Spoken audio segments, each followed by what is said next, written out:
Федеральный проект формирования комфортной городской среды – часть нацпроекта «Жилье и городская среда». С 2018 года помогает преображать облик городов. Десятки дворов и общественных пространств Ухты уже отремонтировали и облагородили. Среди них главная площадь города Комсомольская, Октябрьская со знаковым для многих ухтинцам фонтаном перед входом в детский парк, а еще привокзальная около Ухтинского аэропорта. Благоустроили и набережную Нефтяников, и главную визитную карточку Ухты – смотровую площадку перед силуэтом Владимира Ленина.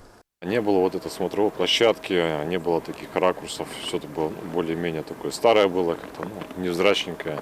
Сейчас обновили, покрасили, площадочку сделали. Просто место задышало по-новому совершенно. В наступившем году за счет средств проекта формирования комфортной городской среды отремонтируют 10 дворов в Ухте и поселке Водный, завершат и благоустройство набережной Нефтяников. В исторической части города от Вечного огня вдоль берега Ухты появится комфортная зона для прогулок. Но уже сейчас ухтинцы могут голосовать за дизайн проекта общественных территорий, которые благоустроят по программе в 2025 году. Это два варианта обустройства парковой зоны в поселке Боровой, где установят скамейки, урны, освещения. На выбор варианты покрытия пешеходной зоны асфальтом или плиткой. Также ухтинцы могут выбрать понравившийся вариант благоустройства территории у железнодорожного вокзала. Нужно выбрать: в благоустроенном скверике раскинется лужайка с декоративными кустами или рощица с деревьями. Так многие ухтинцы не игнорируют голосование, которое помогает городу преобразиться. Если ты можешь повлиять на развитие города, это хорошо, что делают что-то в городе, потому что долгое время ничего не происходило, ничего не менялось. Сейчас растет город, развивается, и это хорошо. Надо активную позицию какую-то иметь, иначе это безразличие полнейшее к жизни. Поэтому нужно делать что-то. Мне кажется, от людей много зависит. И от людей действительно зависит многое. До 30 апреля ухтинцы не просто выбирают варианты благоустройства общественных пространств в рамках формирования комфортной городской среды. Активное участие горожан в голосовании помогает обустраивать и ремонтировать другие объекты в городе. На основании потом рейтингов проголосовавших людей муниципалитету доводят сумму. И вот это инициативные проекты, народные инициативы, и зависит от количества инициативных людей, которые проголосовали. Потом зависит сумма, которая будет выделена муниципалитету.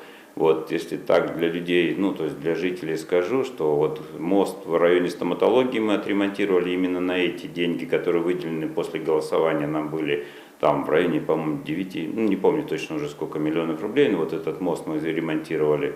Потом у нас вторая территория была, это улица Клубная к силуэту голова Ленина. Это тоже было за эти деньги, были выделены деньги. И мы заасфальтировали, сделали пешеходную дорожку, стоянку.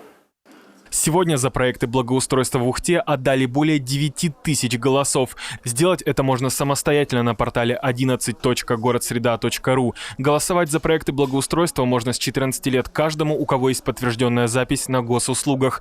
Также принять участие в голосовании за объекты благоустройства ухтинцам помогают волонтеры в жилетках с символикой формирования комфортной городской среды, которых можно встретить в общественных местах, Дворце культуры или торговом центре. Чтобы проголосовать с их помощью, потребуется пару минут свободного времени и номер телефона.